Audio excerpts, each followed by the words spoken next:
You're listening to A Book with Legs, a podcast presented by Smead Capital Management. At Smead Capital Management, we advise investors who fear stock market failure.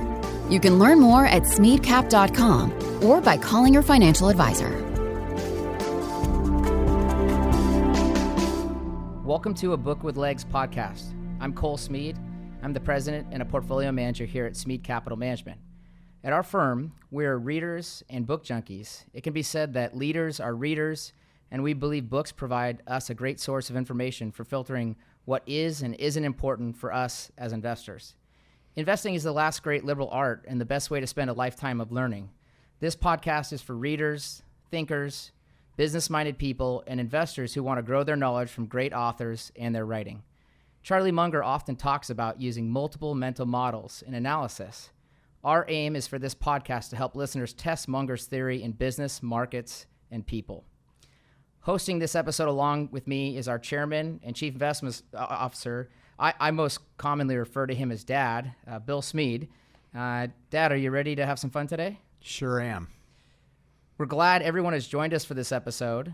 I think we're going to hear a great American story and walk away with some big thoughts on certain businesses and the media industry at large.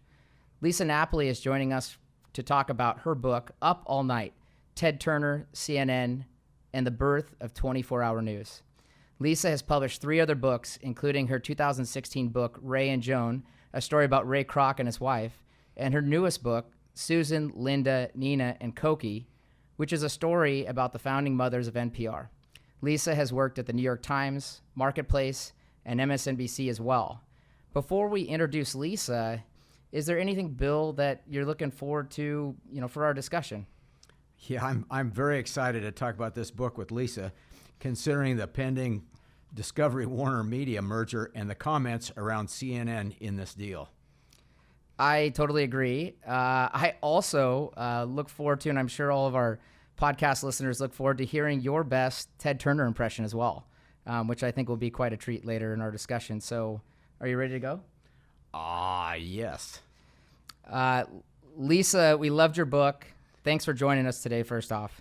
Oh, thanks for having me. I'm so excited that you read it. So, Lisa, we'll start with what inspired you to write the book. I started my career at CNN back when CNN was a little teeny nothing. It was not the very beginning. I wasn't an original, as they call themselves, the people who were there at the very start. But when I was a teenager, growing up in Brooklyn, New York, I was an aspiring journalist from a working class family. And, newspapers were supposedly dead in 1980s, early 1980s. So a classmate of mine saw that this little place was starting in the base of the World Trade Center called CNN. And he told me, you should look it up. Maybe they'll give you an internship. My first summer home from college in 1981. And sure enough, I called them up from the little junky video store where I was working as a clerk for the summer.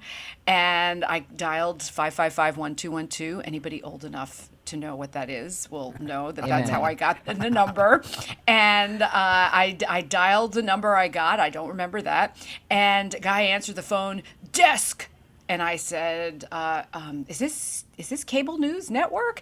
And the guy said, yes. And I said, what do you want? And I said, well, I'm a college student. What do you want? And basically, I got an internship at CNN, which set the course of my next several years on, because I worked there for 3 summers during college. And in answer to your question, and sorry it took so long, basically, decades later, I had written that book about Ray Kroc and Joan Kroc, and my CNN era friend, Sid Leader, called me up and said, you got to write the history, the oral history of how CNN started. Nobody's ever done that. And I didn't do a classic oral history, but I decided that with CNN's 40th anniversary coming up, this book was published in the year of its anniversary, which also happened to be the first year of the pandemic, which was 2020. I basically decided that was the way to go, to go back and look at who Ted Turner was, who he wasn't, and all these crazy people, crazier than me, because I was a kid, I didn't know any better, but there were people who moved and uprooted their lives and traded in safe careers to go work for this basically lunatic of a man in Atlanta, Georgia, which was not a world-class, media capital as it has become, in large part because of Ted Turner. So that's what's prompted me to write this book. Don't ever feel like you're being long-winded. If that's your fear, you're in good company here. So so your stories are going to be great. So I'll start us off. So you start out your book with Jack Rice and Channel 17 in Atlanta, kind of the predecessor to what we all know as Turner in the TV business. He was excited about what Americans would want from TV in the 50s. Could you teach our listeners a little bit about this opening character and his company and his station? Yes. Well, I'm so glad you asked that because and I'm so glad that you love books and that you value history, because I'm told all the time that people don't. But I, of course, am in love with the idea of understanding how we got where we are today, and the idea that television in the 50s, and I knew a little bit of TV history, but the television in the 50s was a place where there was a lot of innovation, but the trouble was that busting the triopoly of the existing three networks was extremely difficult. And Jack Rice was one of the crazy pioneers. He was wealthy enough to be able to throw money around and get into the business of what they called the lunatic fringe of television, which was UHF, which for anybody who's old enough to remember was that part of the dial that was really difficult to tune in. And that was sort of the Neverland or the Netherland of the television world at that time, because it was a place where regular people meaning people with money who weren't involved with the networks, could potentially experiment. And as I say, there were people who were willing to experiment, and Jack Rice was one of them. He was a wealthy guy. It was sort of a vanity thing to get into TV if you could afford to do it, like buying sports teams became, and for individuals, for wealthy individuals. And Jack just saw this as a potential piece in a bigger puzzle of what we would now call pay-per-view. The idea that people at home, as early in television's history as the 50s, wanted to be able to dial up stuff that wasn't being served up by these three networks.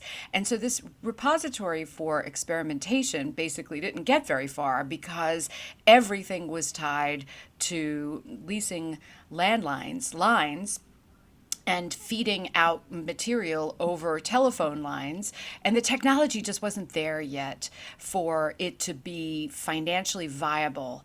And as you know, all you know well, and as you two know well, and as all your listeners will know well, because you're all innovators and pioneers and risk takers, that the perfect storm hadn't arrived yet when Jack Rice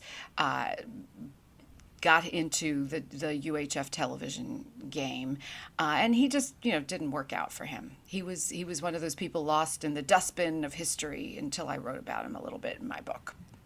Well, and I caught a little, it was almost like a footnote in a financial statement, because it not only didn't work out for Jack Rice, but it didn't work out for some investors out there. You mentioned in your book that an investment banker went out and sold stock in Rice Broadcasting with no proof of concept or even revenues from your book. Did you just find this strange, or was it just indicative of the potential that people thought, what could be in the TV business? Well, as you mentioned in the intro, I was a technology reporter in the late 90s, early 2000s. So nothing surprises me. And it was interesting to see that people were, selling things that didn't exist or didn't have any proof of potential long before the .com era came about. And so I loved reading that it was just enthusiasm. It was excitement. It was building, explaining to people what potential could be. And people were buying into that. They were buying into this potential in a different way than Elizabeth Holmes and Theranos and all of that. I mean, they were buying into this idea that people had fallen in love with this television thing that had only been around at that point 10, 15 years, in any measurable way, and wanted to invest in a future. And of course they were right, it's just they were way, way, way too early. Lisa, we love a book by John Kenneth Galbraith called A Short History of Financial Euphoria. And almost all major euphoria episodes includes something new, right? That's always a key.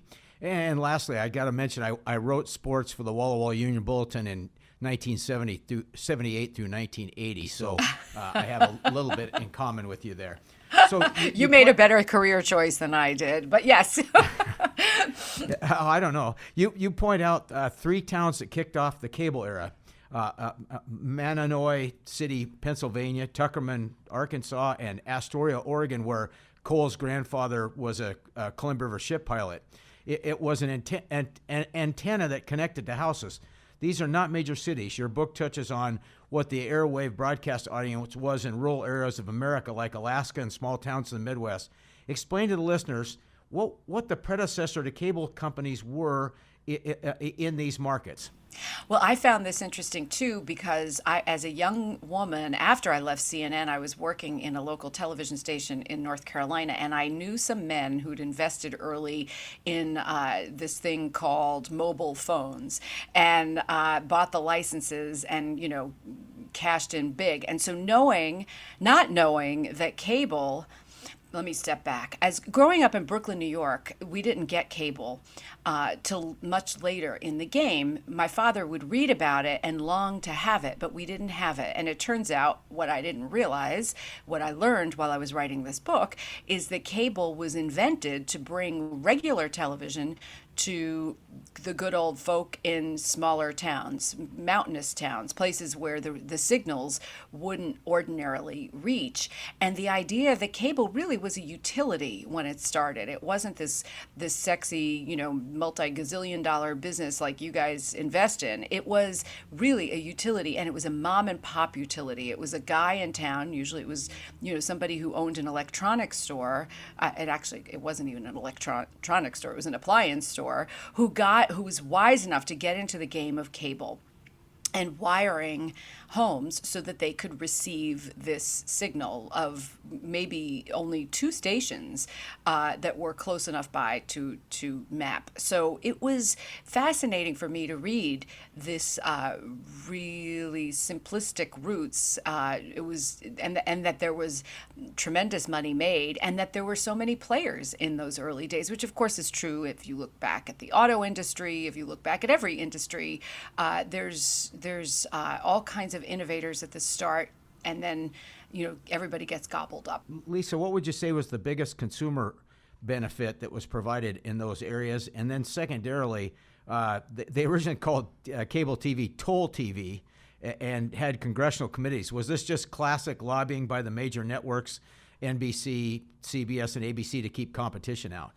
Well, yes, but before that, really, when you ask what the benefit was of cable, it really literally was just allowing a nice family in a more rural area to get regular TV that they couldn't get otherwise because of the technological deficiency of both the signal and the receivers.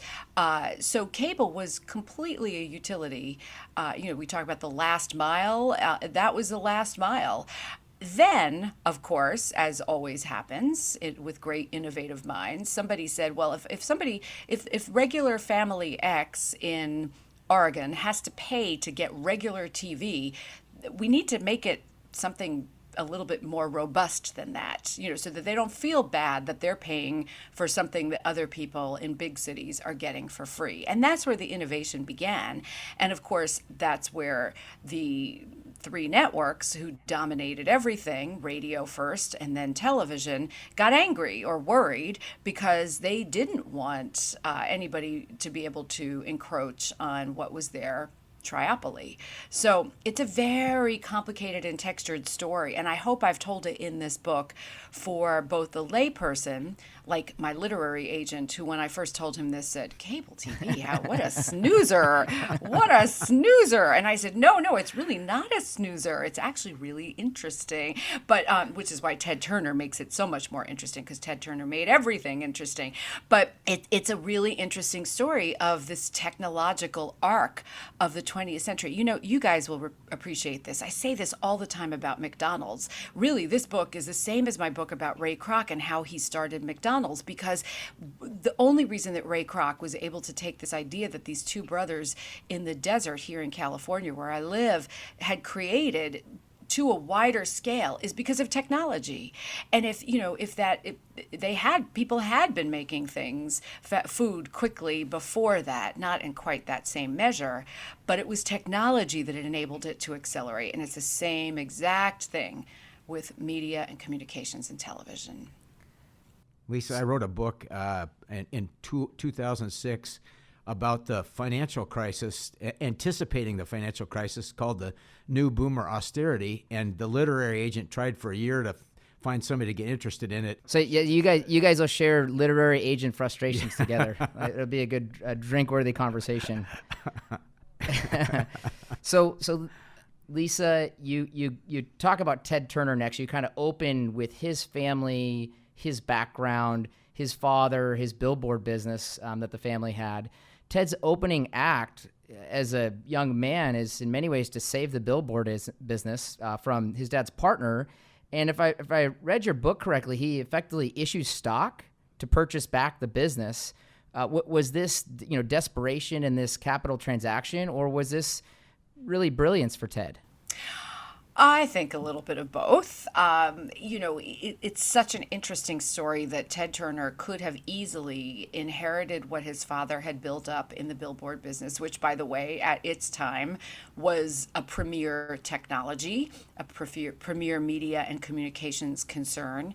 But Ted was bored with it, but he was also trying to avenge his father's death. His father had committed suicide, largely believed to be because of the deal that he had made to grow his business, which he felt that he had botched. I mean, he had underlying issues, of course, as well. But Ted, as a young man, could have just taken what was left of this business and run with it, or just, sat back and gone yachting, which was what he loved to do. But he wanted to find a way to retain or piece together what his father had built again. And then, after he did that, he wanted to take it to the next level. And of course, his father's advisors thought that Ted was a punk, but they had to execute, or they didn't have to execute what he asked, but they were surprised by him, and they were surprised by how brazen he was. But Ted really had. He's an interesting guy in the same way that Ray Kroc is. He had a vision, but not a vision that was so clear cut and linear. It was really, I think, more opportunistic. And I don't mean that in a negative way at all. I think it's a very smart way of doing business. I don't have to tell you guys, that opportunity is what it's all about. And he basically wanted to stitch this company back together. And then he wanted to take it to the next level by getting into other media, because he found billboards kind of dull. And so I think that moment in time was a really important one. Obviously, if he hadn't done what he'd done, we might not be having this conversation today. Somebody else would have been the pioneer in those early days.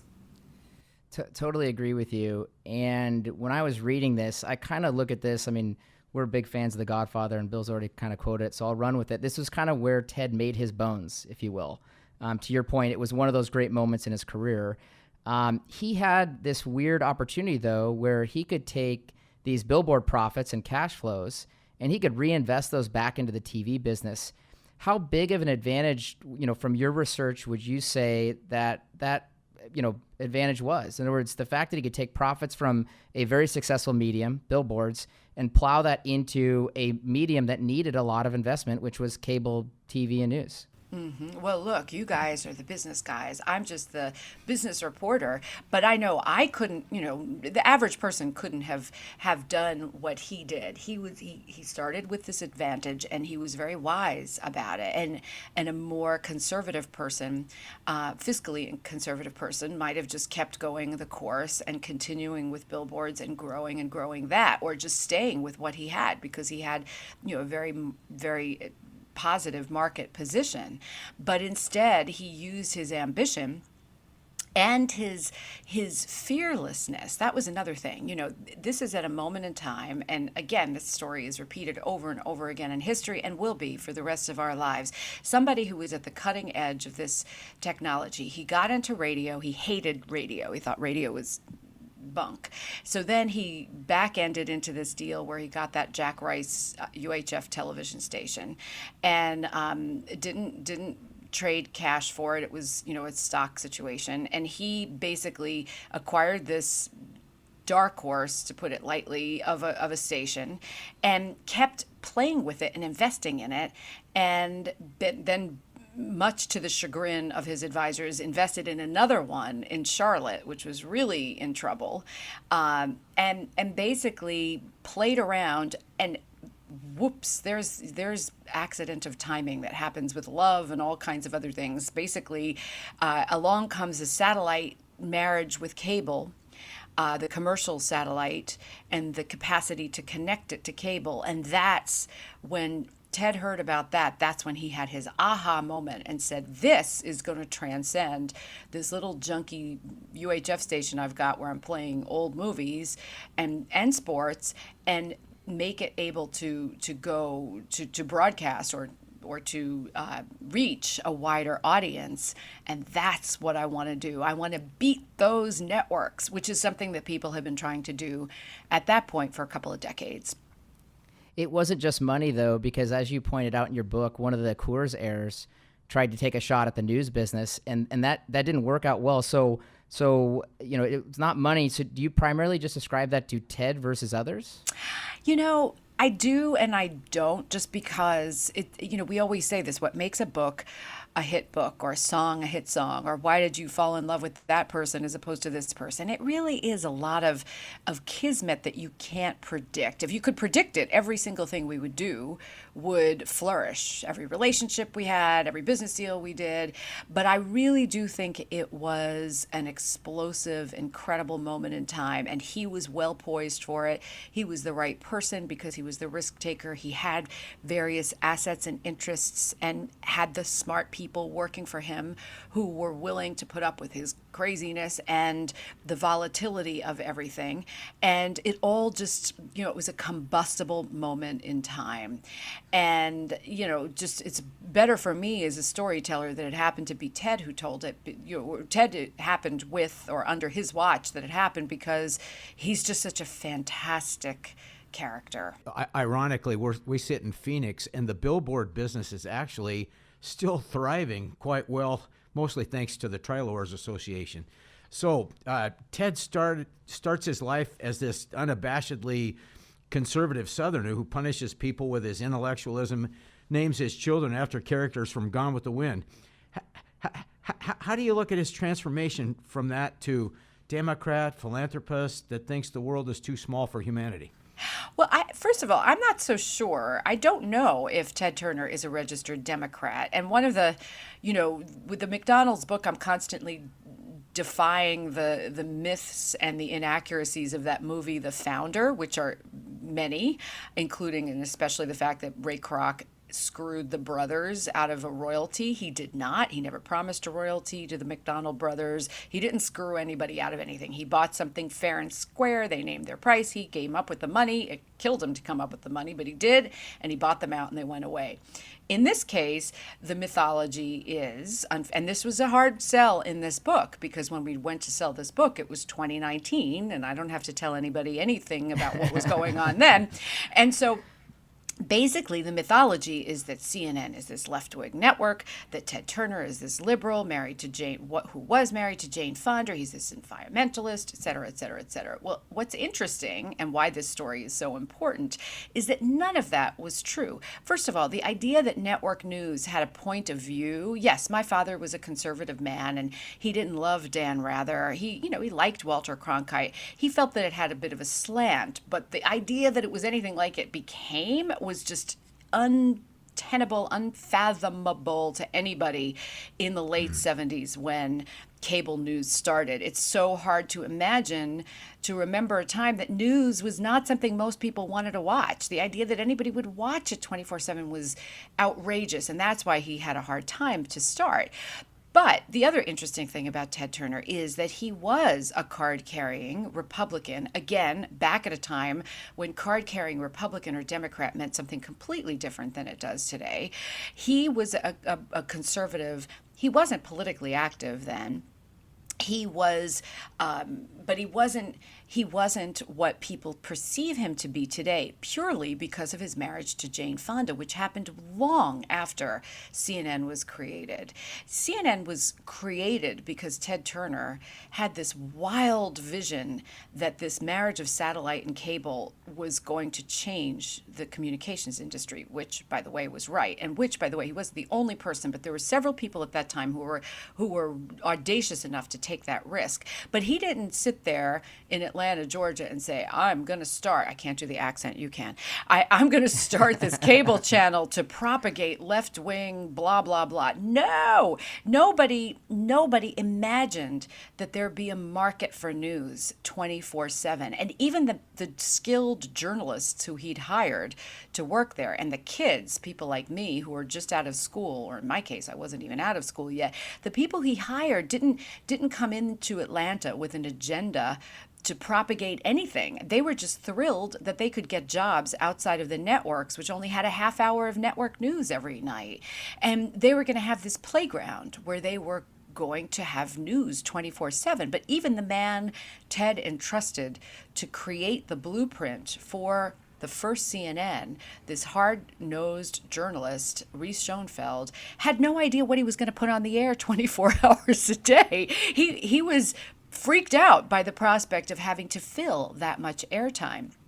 And it was only in 1996 when, by the way, MSNBC and Fox News Channel debuted their 24/7 cable entries that CNN started to tilt in any measurable direction. And it, really tilted in the last 5 years, 10 years, whatever, as the Fox News Channel mindset took over. But that's what's so damned, excuse my language, hard to explain to people. And it just drives me nuts because I want everybody to step back and look at the history, because the history is fascinating. And it really is, whatever side of the political spectrum or wherever you sit on the political spectrum, if you agree that we're in the decline of the universe, it dates back to the creation of 24-hour cable news, not because of an agenda that was propagated at all, but because the very creation of cable news allowed for the dissolution of serious journalism. Because what you had to do, Reese Schoenfeld's vision was, now we would have a camera on an event and we'd watch it unfold before our very eyes, as opposed to before it was packaged up and delivered in a news report. Yes, there were some conversational shows and interview shows, but mostly what you saw on television were packaged news reports that were edited by editors and journalists and vetted, and now it's just a scream fest, and because it's the cheapest way to do it. And that dissolution in both television news and in our society, in our social discourse, in our politics, has occurred from 1980. You can't see me right now, but my hand is going on a downward slope, and that's how we got where we are today. And I think it's so important for people to understand that. Lisa, I will never forget when shock and awe hit, and the reporters from CNN were, filming out through the window of the hotel. I stayed in the office for an extra 6 or 7 hours that night and called people with that. We're wondering if now that the ownership is changing, that CNN will go back to maybe its roots on that score. Ted hated the liberal bias of the New York media. CNN was a chance to get out of that. Now looking at CNN in Columbus Circle in Manhattan, many would argue that that is the bias. Do you think this historical criticism of media is appropriate? Can it be corrected? We're thinking of the two extremes it went to, and I happen to be a person that loves to consume news, and I can't handle any of them. Oh, well, it's not news. You're watching theater when you watch cable news. With, respect to the very few, there are people, of course, who work in it who are excellent journalists, but they can't practice it anymore because it's become theatrics. But you know what? If you go back in time, my most recent book is about the creation of public radio through the lens of four women who helped make it happen in the 1970s. If you go back in time in media history, we've always had a problem. When radio was created, people thought that was the end of the universe because that was going to be a mediated reality. Critics didn't like the screech and the sound of the radio. They didn't want people like me, like I've just been ranting. They didn't want to hear that. They thought that was not genteel. It was not advancing discourse. Newspapers, even before there was broadcast media, newspapers all had points of view, and you only read a newspaper that reflected the point of view that you wanted to consume, unless you were so open-minded that you bought 5 newspapers. And back then, a news junkie might, because that was the only way to get your news junkiedom fulfilled. But, what's going to happen in the future is more theatrics. It's not going to go back to pure play journalism. And there's lots of people who are talking about this and trying to experiment with it. And, a couple guys just recently announced, some highfalutin, newfangled journalistic effort that's going to go back to the roots. I honestly, the problem is, okay, let me step back. When CNN started, the people who were hired for it were regular looking people. They were broadcasters, but there was nothing vavoomy about CNN in the earliest days. And as soon as there came competition, they had to start vavooming. And that's the problem, is that, if one guy does this, you have to do something to stake your claim to differentiate yourself. And as long as there's competition in that world, it's just I don't think it's going to change. I don't see how it can change. You talk about this in your book, this tussle between entertainment and news, and it's been around from early on. That's why news, you pointed out, was so short, because you need advertisers, and the way to get advertisers is entertain people. And you mentioned in the book that the $64,000 question was one of these early game show successes. Do you look at that as that's going to be a constant tension in the future for TV content? It's true about everything. I worked in the earliest days on the web, back when nobody except lunatics like me would work on the web because, other journalists had their jobs at the New York Times or fill in the blank, esteemed publication, and they didn't want to be sullied, by being in this online medium. Every medium has this challenge. Every restaurant has this challenge. Every organization has this challenge that, if you own a market, if you're in a privileged position to own a market and then competition comes along, you have to amp it up and compete. And competing often means losing what your essence is. I mean, arguably, the McDonald's was real hamburger, buns baked by a local bakery, produce sourced locally, when the McDonald's brothers were running it out in San Bernardino. I mean, that's how it was even before that, before they went to San Bernardino. But the minute you start trying to duplicate that over and over and over again, you have to lose some sort of standard or quality. And that's sadly, that's the sad state of the universe, which is why I write history books now, because I love reading about it, but it's hard to participate in it. So we're thinking of Fox News and Roger Ailes kind of when we ask this. Does the differentiation from others always create the next opportunity?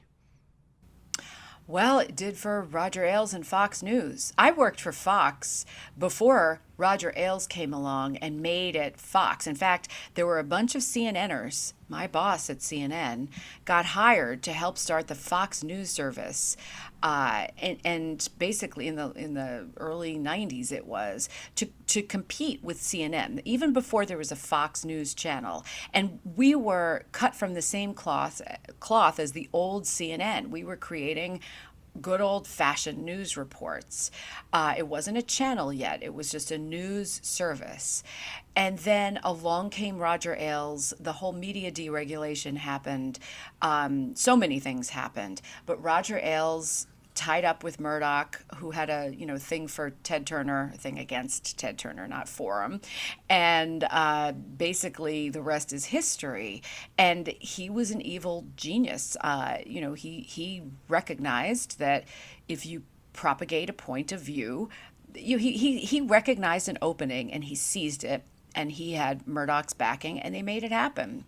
And that basically did what you mentioned the Coors brothers tried to do years before, but were unsuccessful at doing, partially because they were impatient with it, because they weren't media people. They were investing in something that wasn't their core business, and they just didn't have they didn't stick with it. But basically what happened was, over time, slowly meaning not overnight, it forced CNN to change. It forced CNN to come up with an alternate way of doing business, because the way they had been doing business wasn't going to cut it in the face of what Fox was now doing. So back to the history of this, because your points earlier on, where we got to where we are, I think is wonderful. You actually start out with the Pigeon and the Pony Express and part of your book, and you bring us to the satellite. Can you explain how important the satellite was and kind of what the precursors were to that? Absolutely. Yeah. I mean, I start here in Southern California, just as television is dawning. I can't remember exactly how many sets there were in the Los Angeles area, but it wasn't many. There were so few that people had to go to the window of the local appliance store to see the event I'm about to describe to you, which is that a little girl fell in a well, and a very enterprising local broadcaster, who was really a technician as much as he was a broadcaster, he wasn't an on-air person, he recognized that they should broadcast this terrible incident of trying to rescue this little girl from a well in the suburbs on television. And he rigged it up so that was possible to do, but that was unheard of. The idea that you would turn on the TV in the middle of the night and see this operation happening, rescue operation, was unthinkable and very exciting for people. Wow, that thing that we spent some money on, that's in the TV, in the living room, that is only on for several hours a day, now has this really exciting, scary, nail-biting experience that anybody could relate to, a little girl falling in a well. And so that's the precursor to the creation of the satellite, the commercial satellite. And I detail in the book how that debuted and how that sparked Jerry Levin and Ted Turner and various other people into thinking, wow, okay, this commercial satellite is going to allow us to be on all the time, to reach a wider audience. And now what the heck are we going to do with it? I never finished the story before. Ted Turner didn't sit around and say, I'm going to create a news network and polarize the world. He sat around and said, I want to use this cool technology. And wait, okay, this little thing called the HBO is doing the movie thing, and I know it's a hassle to get the rights to movies anyway, so I'm not going to do that. Wow, I'm not going to do sports, because sports I need for my Channel 17. I own the Braves, I own the Hawks. I need to, keep that for my cash cow, Channel 17, the UHF station he had that he created as the super station at that point. I'm skipping over big, broad strokes of history. So he sat around with his main salespeople and said, they were all men, and said, what can we do? Somebody said, how about music? And they said, nah, that's stupid. Nobody would watch music 24/7. That's ridiculous. And so they said, well, let's just do news. And Ted said, news is boring. I hate news. I don't even watch the news. I barely even read the news.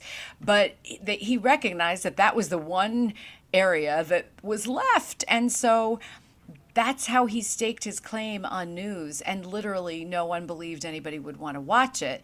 But because he had a track record, even though he was seen as a loose cannon and kind of crazy, he managed to do it. he had to invest a lot of his own money in it to get that far. And now I'm going off your original question, but it was really an epiphany that he had at the concept of this power of this technology, not the epiphany of propaganda or let's promote anything. It was just literally, it was a use of technology that he was well positioned to take advantage of. And to follow on that, and by the way, your conversation earlier on the tragedy, we're going to come back to that because I think it's a wonderful topic for your book and TV's history. The satellite bills were very expensive, though, and you do lay out in the book kind of the cumbersome nature of making those payments and what that costs per month. We look at that as the cost to distribute, and some people never made it out of that. Did you also kind of think of that as a theme across your book, that this idea that the cost to get this to market in some cases, regularly killed people, and at least Ted made it through that? Well, yes, but what was so interesting for me was learning that satellite time was cheaper than leasing the phone company lines over which television signals had previously only been able to travel. There was no other way to distribute them. And so the idea that, of course, now AT&T, as you know well, owns the world, and they got the last laugh. But the big argument back in the 60s and 70s, and even in the 50s, was that you couldn't be in the television business if you weren't paying a huge bill to the phone company. And the phone company might give a deal, obviously, to its biggest consumers, the network triopoly, but they weren't going to give you or me or innovators a deal.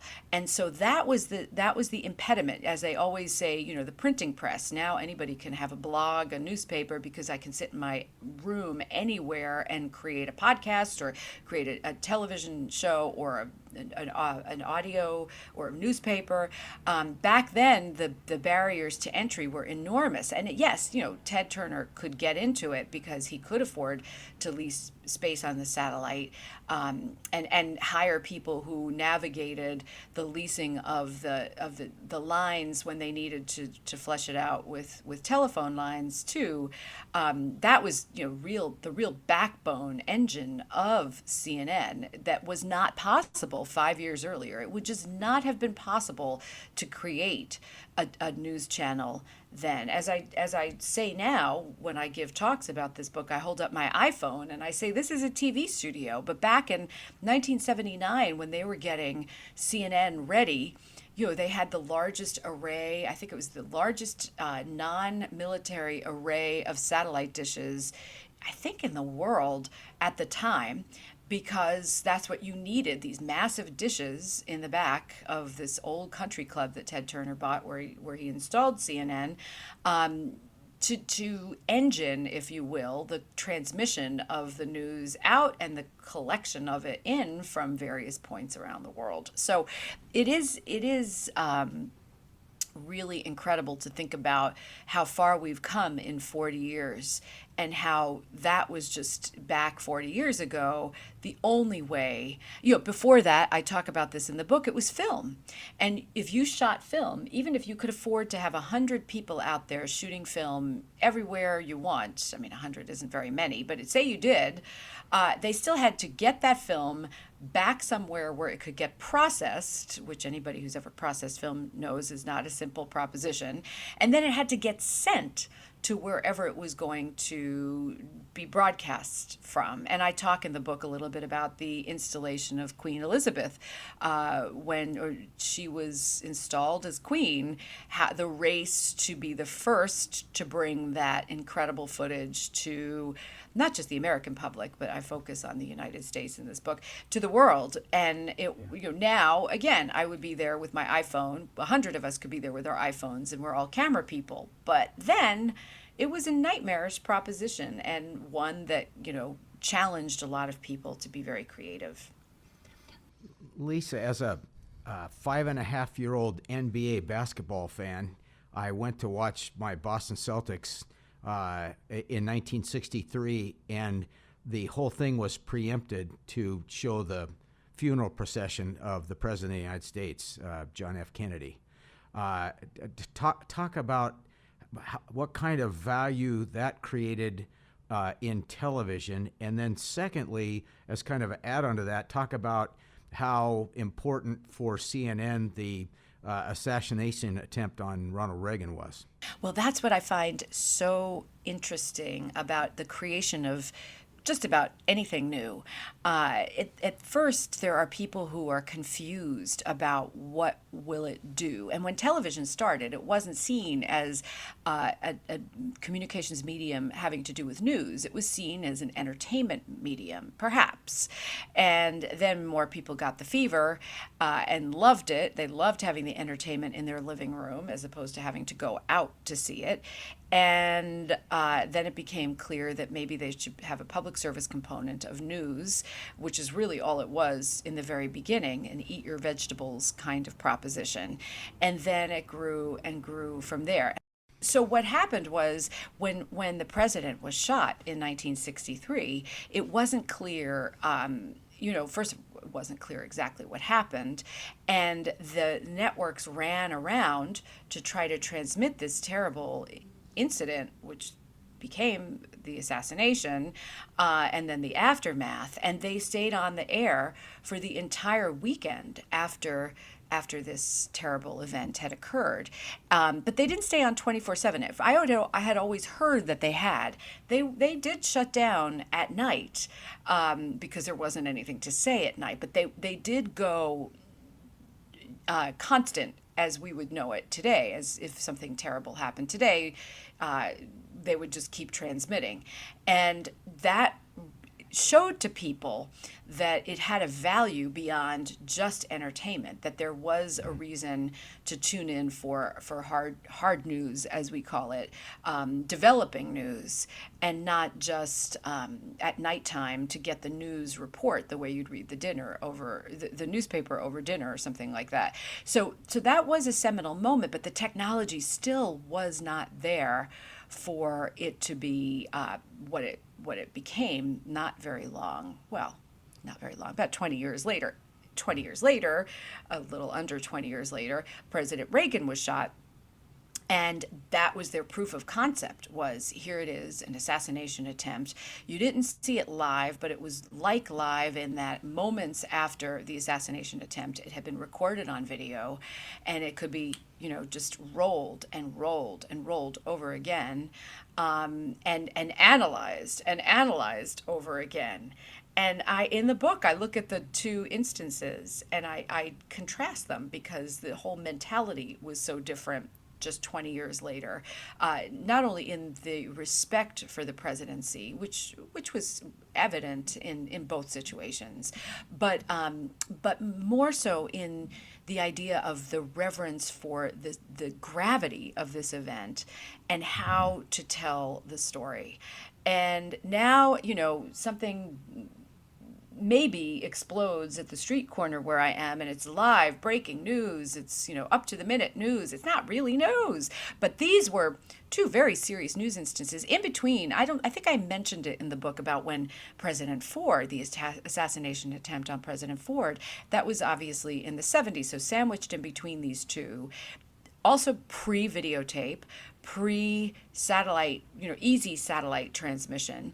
And it took a long time for that film to be developed and broadcast. And, in the 60s, it was seen as disrespectful to broadcast the Zapruder tape or the Zapruder film. It was seen as disrespectful. Now, I didn't talk about this in the book, but as a young woman, I was sitting in the newsroom when the shuttle Challenger exploded. And to be completely graphically honest, I pretty much lost my mind after having to watch it 5,000 times for my job to write to the video of that. If you remember this moment of the Challenger ascending and then blasting into bits. I mean, that did a number on me because I'm a human, and it was horrible. Same thing with 9/11. I don't think we talk enough about how much, not just 9/11 and the root causes of it and the fact that it happened, but the fact that people sat there and watched these buildings fall down like a violent video game. I think where a lot of our society is deadened to the severity of what we see on the air. And you really can see evidence of that when you look at the coverage in the 60s, which you can on YouTube. If you want to watch it, it's all there, and it's really fascinating. Lisa, your book kind of highlights that Ted didn't really like the if it bleeds, it leads kind of mentality. But yet, in a way, like you're discussing, it really highlighted the medium and content and its importance. Did he ever rectify that in his mind, and did he just make so much money on the whole deal that it became less important? Well, it's really important to remember that Ted Turner, he started it, but he didn't run it. He didn't run it day to day. And when in the very beginning he tried to insert any sort of opinion into the operation of it, he was tamped down. He was pushed back because he himself, when he started it, wanted journalists to run it. He knew he wasn't a journalist, that wasn't his bailiwick. So he didn't like the bleed it leads mentality. Today he says that it was his finest achievement, the creation of CNN. But when he's talking about it, he's talking about the old CNN, the original CNN, and the people who started CNN didn't want a bleed it leads mentality. I mean, I start the book with this incident here in LA about the little girl in the well, and I kind of end the book a little bit on an incident that made CNN famous even before the Iraq War, and that was the boys in Baghdad or Tiananmen Square. It was this little girl in a well in Midland, Texas, and there was a big fight at CNN headquarters. This is in the late 80s. About whether to keep rolling on the rescue of a little girl from a well in Texas, because the people who ran CNN at the time thought it was, it was sad, yeah, but was it news? No, it was it leads kind of situation. Of course, the people who won were not the people who didn't want it. It was there, it ran, and it was a ratings boondoggle. And sadly, it set the tone for the idea that this was, a good get for the network. Something bad happening like that is good for us as a network. And that, frankly, is what burned me out on the news business a long time ago. But a lot of people love it. And obviously, it's way more compelling to watch unfolding action than it is to watch, just the same stories repeated over and over again. On that note, for unfolding action, Ted gets into live sports, wrestling. He buys the Atlanta Braves. As a sports fan myself and a kid that's grown up, as an 80s and 90s kid, it's almost unfathomable to not think about sports on TV. And yet, at the same time, that was almost unheard of for Ted to go in and cut deals like that with a Major League Baseball team or own one. More common today where the networks are tied to the team. But baseball fans have been addicted for decades. Why had that never been done prior to Ted in that way? The fact that he bought the team, you mean, or that he broadcast them so often? No, live games, which ended up becoming really a national broadcast in the end, as you laid out in your book. But the idea that, the local baseball team was going to be on TV. I remember when games used to get blacked out, 20 years ago. Now they're on all the time. Did people just say, let's not test the theories and test something new? And think how lucky Ted was to be in Atlanta with a baseball team and have your star player be from Portland, Oregon. Yeah. Well, I think, first of all, Ted was a visionary in the sense that he recognized. Let me step back. The idea that Ted got so into sports is a huge part of his success, because had he not broadcast the Braves, had he not stolen the transmission of Braves games away from the local affiliate, I think it was the CBS affiliate, WSB, he would not have had this amazing, what we now call today, content on his channel that lured viewers. And when he went up on the satellite initially with Channel 17, regionally at first, he was geographically well positioned, because back then, there were no teams anywhere else in the, whatever the radius is around Atlanta where he transmitted via satellite to begin with. So that was an immediate amazing addition for people locally that they got. In Alabama, you could see the team that you consider to be your local team that you might drive to see once a year. But yeah, you couldn't broadcast live easily before the 70s because of the satellite. So the satellite issue. So to do it was such an enormous difficulty and an expense that that this was, again, he showed up at the right time, and he had the vision. And he, when he saw that the Braves, which were a terrible team, were about to leave town, he said, no. And actually, the men who owned it came to him and said, we're packing up and we're going. But if you want to pay us to, buy the damn thing, go ahead, because we don't want it anymore. So the same way he got the channel, he got the team. And he didn't know a thing about baseball. All he knew is that those baseball games were helping him sell a lot of ads on his little television station. So again, it was a risk-taking moment. It was an opportunistic moment, and it was the confluence of those things with the creation of technology that made it possible. And the regional implications can't be underscored enough. If he had been, I don't even know where else in the country he could have been, that people made fun of him being in Atlanta, but the truth is being in Atlanta made it all possible. And that the Atlanta Braves were an enormous part of that possibility.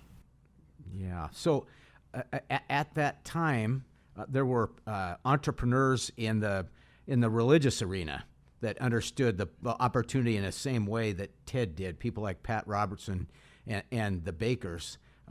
They popped up a couple of times in your book. Did they just know their audience and dream more, or what caused them in many ways to ride that wave like Ted did?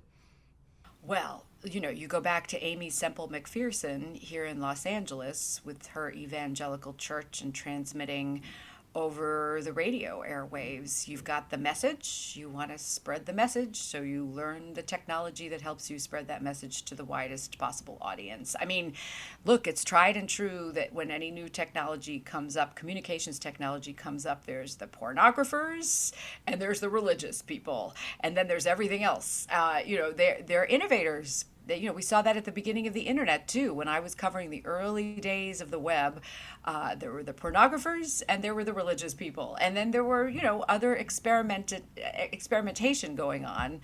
But it's just, I think it's just baked into.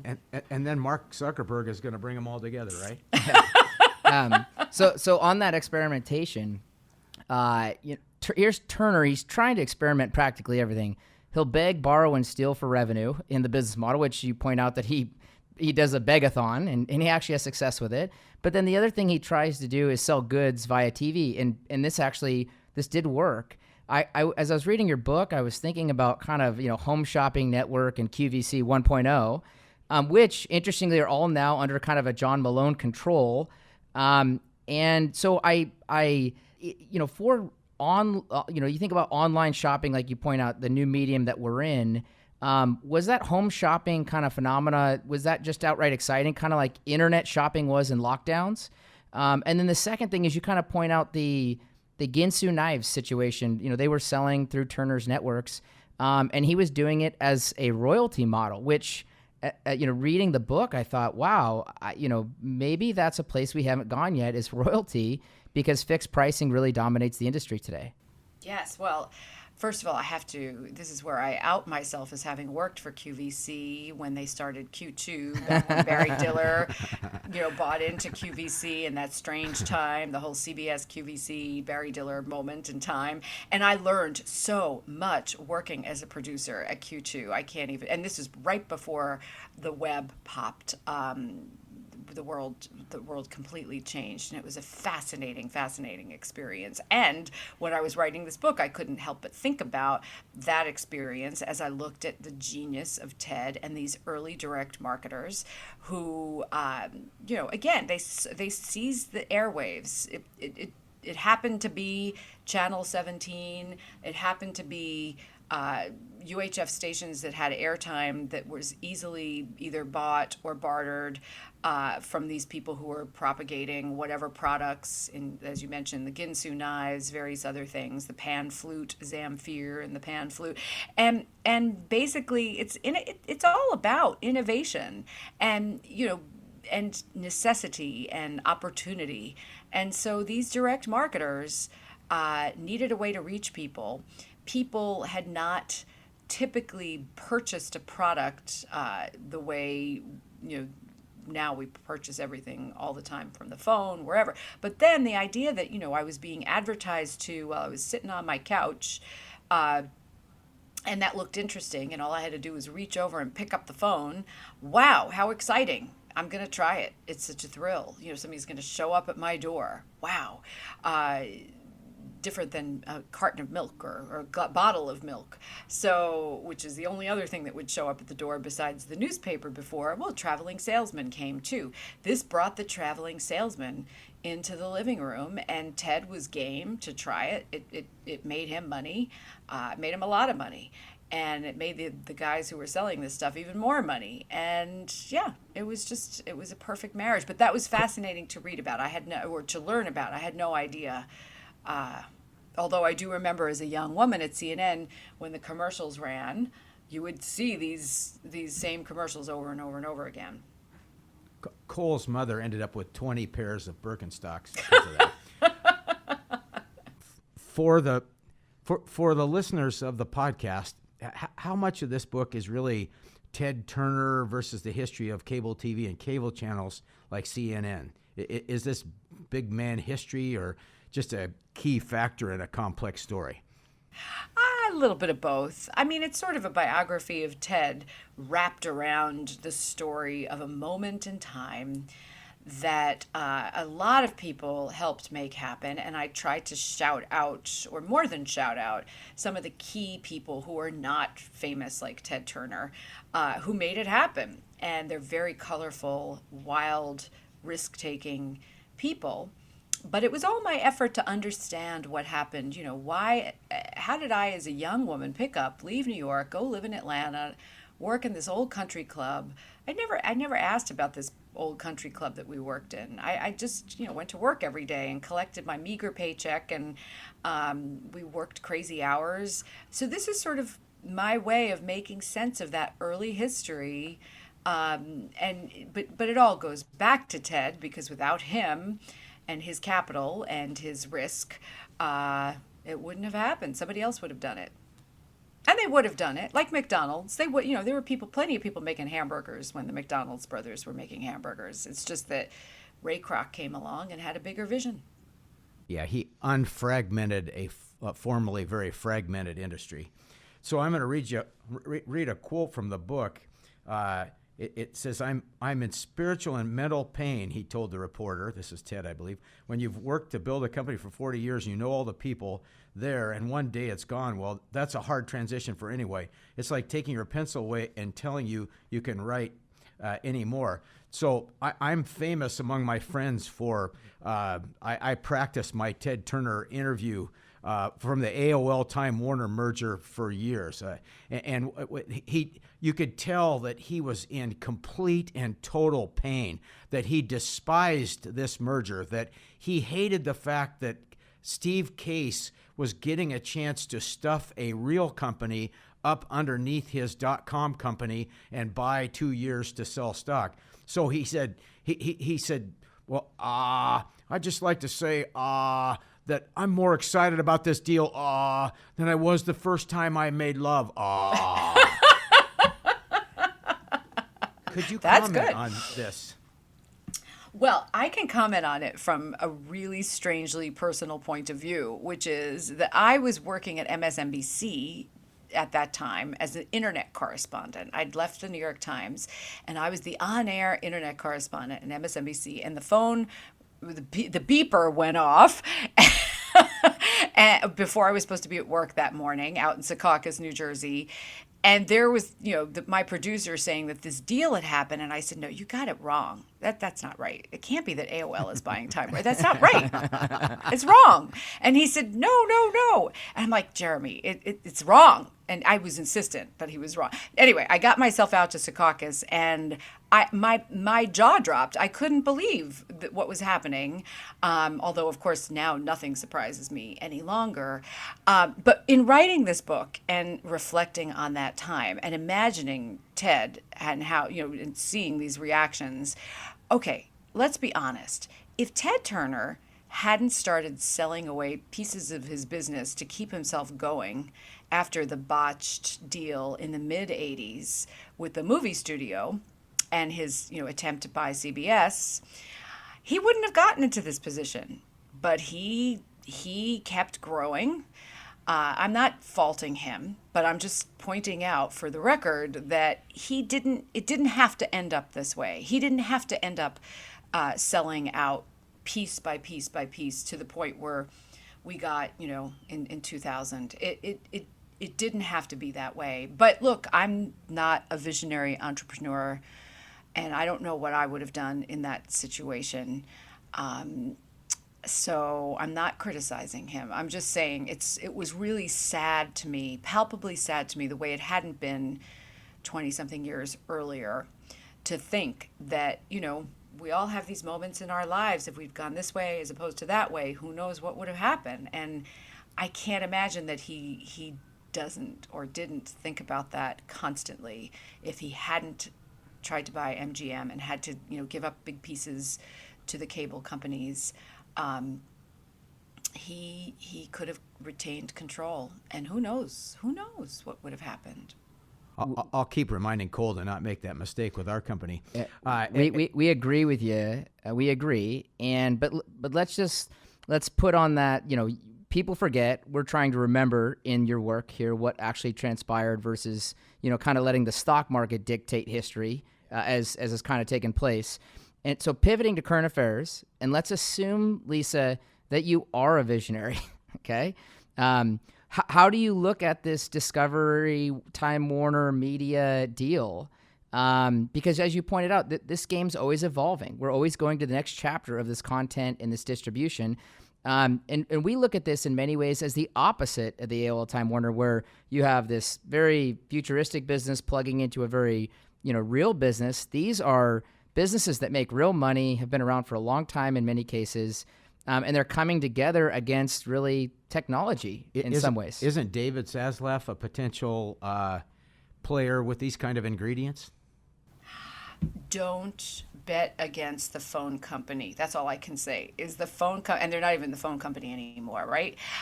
You guys know much more about this than I do.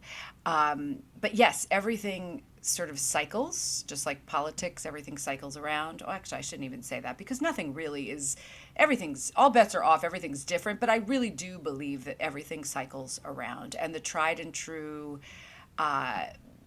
big companies are always going to win out. And, you can start something great and sell it to something bigger and greater.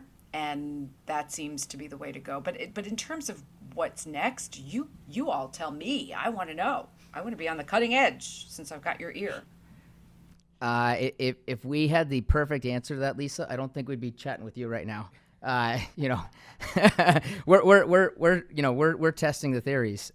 So as the other thing that I walked away from, and maybe this is an idea for you, I'm hoping, maybe I'll try and play the visionary now. We're big John Malone fans at our firm. John and Ted had a lot of, commingling, similar investments. John provided capital to Ted at times. And many of these Turner assets have ended up in Malone and his investors' hands. I think of Liberty, Braves, all this stuff has kind of come anew under John Malone. Have you ever thought about writing about Malone? Because so much of your writing has been, I've seen other writing, your other works are, around the media realm. And I kind of look at, John Malone could be your poster child for your next Ted-esque book, but it's more current to today. He is, yes, and John rescued Ted. He didn't just invest in Ted, but he rescued Ted. He would be a fascinating subject. Maybe he'd hire me. Maybe I could come. You know what? And he was the guy. He was the guy that put the cable system in Colorado and Wyoming, all those godforsaken places. all those people that he consolidated. He a lot of created those the people. cable industry by multiplying those venues. Absolutely. No.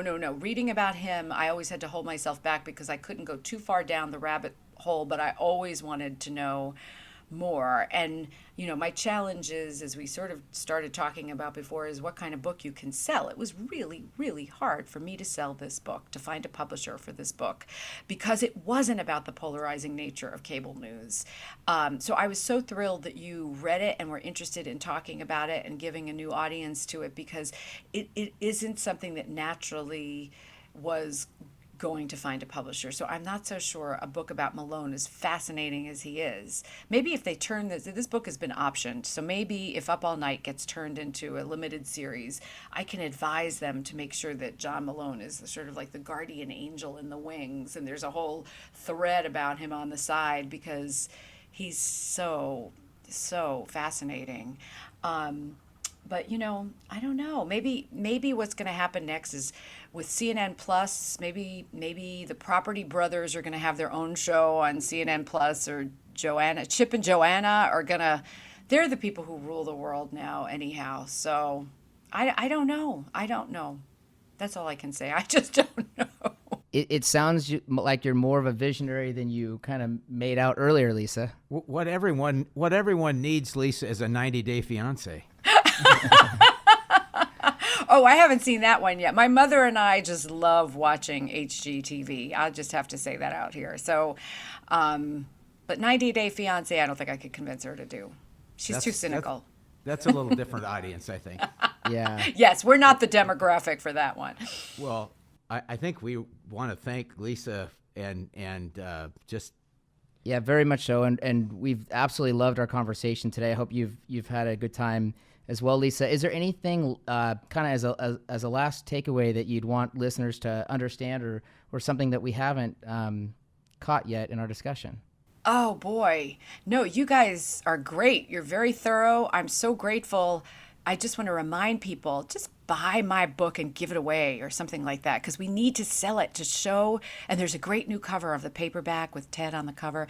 We just need to show the publisher that people really are interested in this history. And I promise that this history is even more engaging than I hope we've made it here today. I'm just so grateful for your interest in it and for your work, your bigger work. So thank you. We agree with you. I was trying to think about, what I took away from this, and my bias, Lisa, just so you know, is I love studying billionaires. It's one of the things that we do in our work. And so, just seeing Ted, knowing some of the history really drew me into it. But the other thing, and I'll throw this to Bill also, the other thing I think I took away from your book is I think your book helped me understand Netflix. And what I mean by that is the newness of, cable news. The newness of cable itself. Newness is actually what drives a lot of consumer demand in the end, because it's something different. It's a differentiated product. And for years I thought, gosh, there's so much garbage on Netflix. And then I realized, but there was so much garbage on Turner Networks too, but it was something to watch at 3 a.m. And now you can watch it on demand. That was my big takeaway. Bill, what did you have? Are you calling Petticoat Junction garbage? That's a classic. You're darn right it is. In fact, so yes, no, Lisa, absolutely. I mean, everybody needs to read a lot more, and what they need is great topics and great writing, and we think you have done that. Yeah, Thank we you really so appreciate much. it.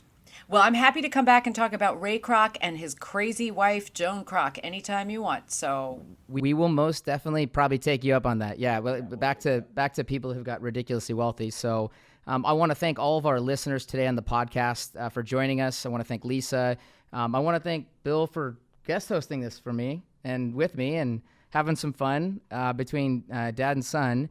To go back to what Lisa said, you should go find her book. It's Up All Night. It's this story of Ted Turner, CNN, and 24-hour news, like we talked about. Her other books that you can find out there is Ray and Joan. As we mentioned, that's about Ray Kroc, and she gave a great teaser to that throughout the podcast, and we'll look forward to that. And then her newest book, which was just published this last year, Lisa, this was published? Yeah, Susan, Lindy, Nina, and Koki. the story about the founders and mothers of NPR, we will definitely take you up on having you back. This has been a lot of fun.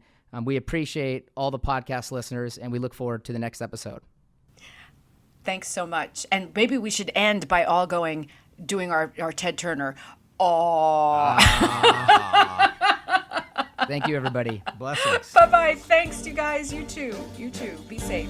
Thank you for listening to A Book with Legs, a podcast brought to you by Smead Capital Management. The material provided in this podcast is for informational use only and should not be construed as investment advice. You can learn more about Smead Capital Management and its products at smeadcap.com or by calling your financial advisor.